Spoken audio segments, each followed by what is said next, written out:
different threats of today's world. To do so, we must move beyond the constraints of the 30-year-old ABM Treaty. This treaty does not recognize the present or point us to the future. It enshrines the past.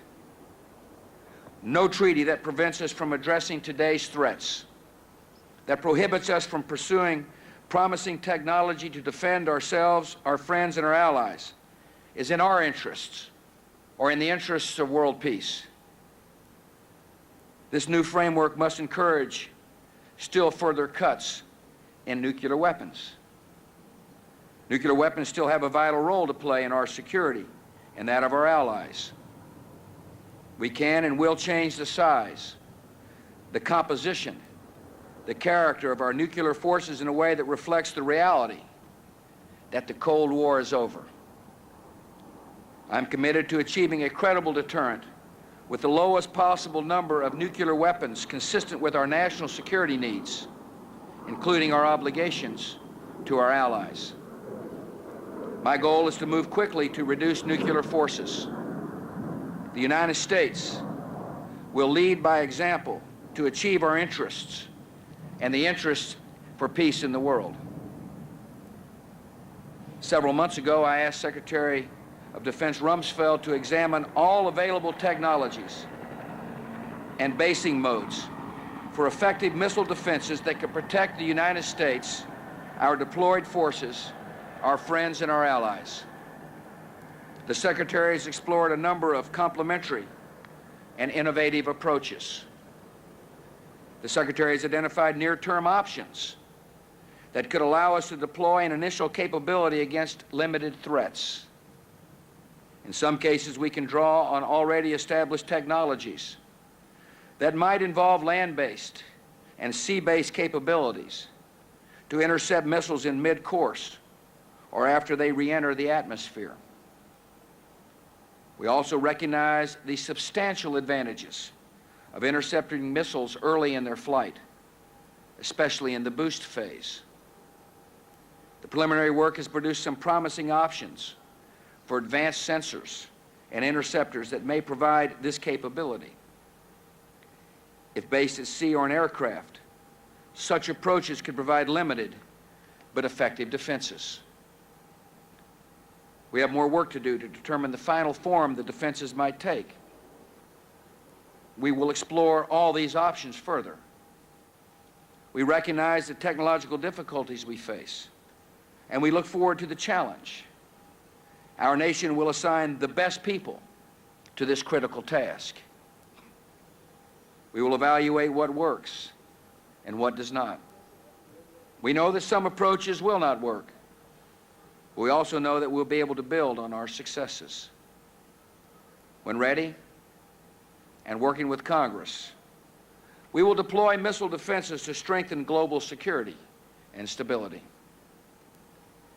I've made it clear from the very beginning that I would consult closely on the important subject with our friends and allies, who are also threatened by missiles and weapons of mass destruction. Today, I'm announcing the dispatch of high-level representatives to allied capitals in Europe, Asia, Australia, and Canada to discuss our common responsibility to create a new framework for security and stability that reflects the world of today. They will begin leaving next week. The delegations will be headed by three men on this stage: Rich Armitage, Paul Wolfowitz, and Steve Hadley, deputies of the State Department, the Defense Department, and the National Security Staff. Their trips will be part of an ongoing process of consultation involving many people and many levels of government, including my cabinet secretaries. These will be real consultations. We are not presenting our friends and allies with unilateral decisions already made. We look forward to hearing their views, the views of our friends, and to take them into account. We will seek their input on all the issues surrounding the new strategic environment. We'll also need to reach out to other interested states, including China and Russia. Russia and the United States should work together to develop a new foundation for world peace and security in the 21st century. We should leave behind the constraints of an ABM treaty that perpetuates a relationship based on distrust and mutual vulnerability. This treaty ignores the fundamental breakthroughs in technology during the last 30 years. It prohibits us from exploring all options for defending against the threats that face us, our allies, and other countries.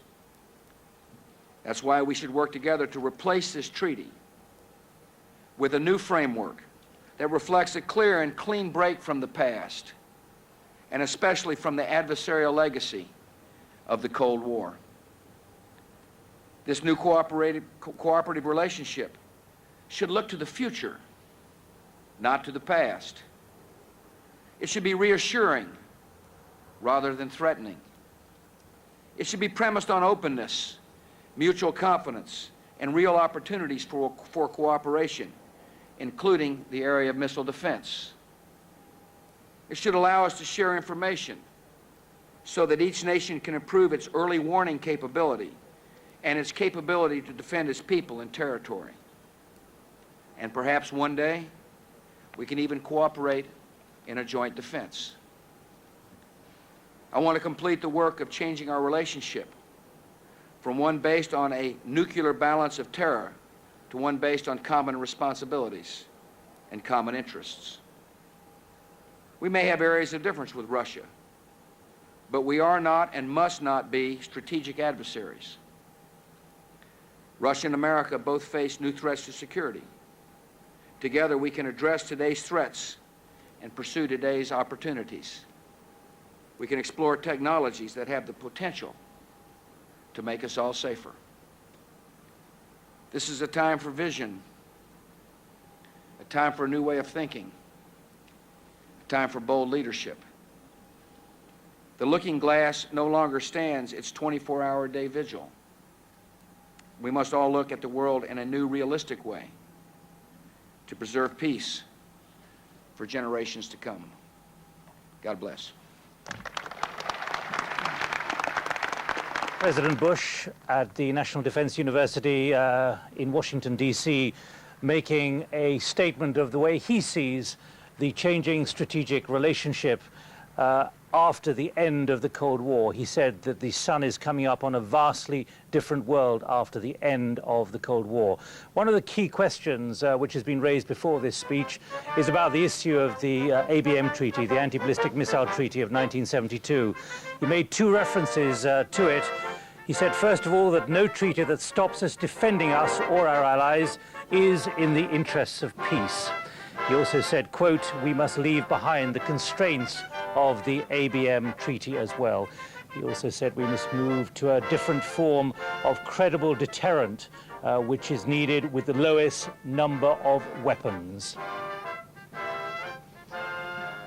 Well, let's now get instant, immediate reaction from both Washington and Moscow. In Washington, I'm joined by Thomas Graham, who's a senior associate at the Carnegie Endowment for International Peace, and also in Moscow by Pavel Felgenhauer, who's the defense and national security editor of the Russian daily newspaper Sevodnya. Welcome to you both. First of all, what did you read in about the ABM Treaty, Tom Graham? Is he basically saying, that's it, we must abrogate it immediately? Well, he's not saying that we need to abrogate it immediately, but I think he's made it quite clear that the United States needs to move beyond the constraints of the ABM Treaty as now written. And the types of systems, technologies that he has laid out, I think clearly mean that it's going to require substantial modification of the treaty as now written. And my guess is that over the long run, that is going to mean that the United States, and hopefully with the agreement of Russia, will in fact move beyond the ABM Treaty. But how long can he keep saying we have to get rid of it without actually saying we are going to get rid of it? Well, I think he still has some time. I remember in his remarks today, he made it very clear that we are at the beginning stages of exploring the technologies, exploring various options with our allies, that we're going to talk with the Russians as well as about this matter. So my guess is that we're talking at least several months, certainly not during this year, before we will have to make a decision on whether the United States is going to abrogate the ABM treaty. And to be clear, was this a clear, unambiguous commitment now to missile defense? Not just national missile defense, but a missile defense which will include allies, including Canada and many in Europe? No, I think that is a clear commitment. I mean, the president understands that a system to be acceptable to our allies, to be acceptable, I think, to the American public, has to go beyond simply defending the territory of the United States. It is a system that will have to provide some form of defense for our allies. We don't want to risk decoupling the security of the United States from our European allies. And then one final point, I think very important, that needs to be stressed, is that he's laid out the opportunity for cooperating with the Russians on this matter.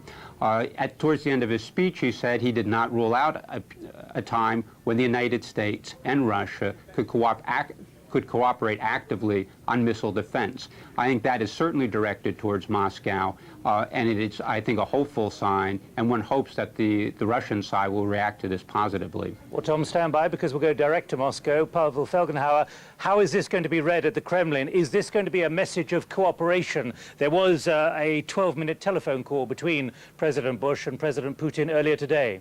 Of deterrence is gone and is not yet replaced with a new security system. I don't think that anyone opposes discussing what the new world might look like, and I think we'd all like to get out from under a world where we have to threaten each other in order to survive.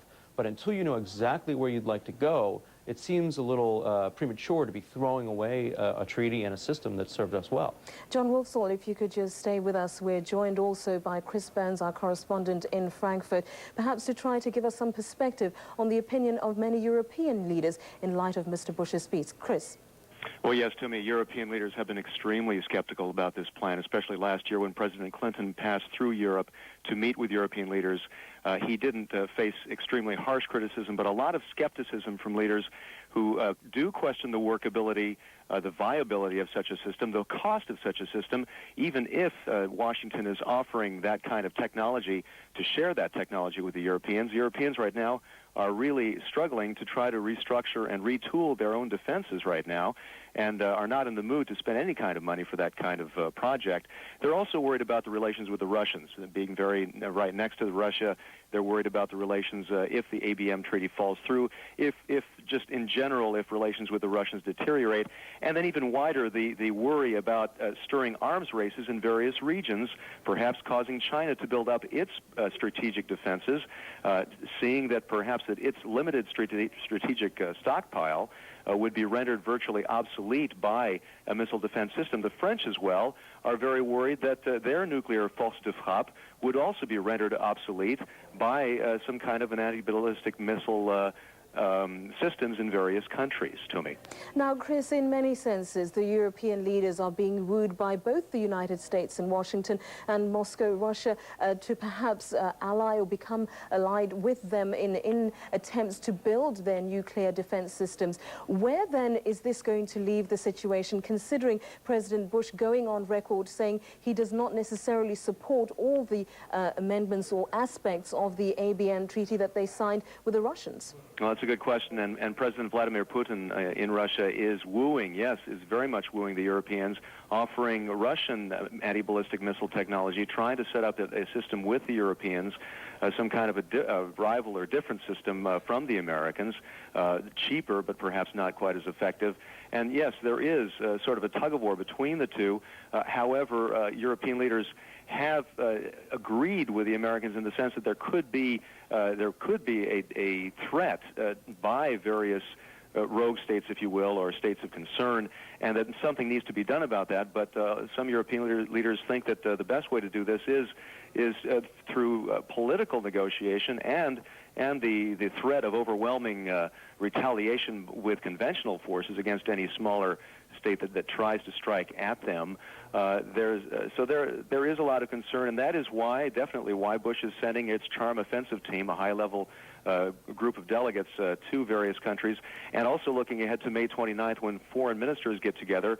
Secretary of State Colin Powell is going to be trying to woo over at least the Europeans on this subject, and that is, of course, looking ahead to the June summit in Sweden, where President Bush will be meeting with other leaders.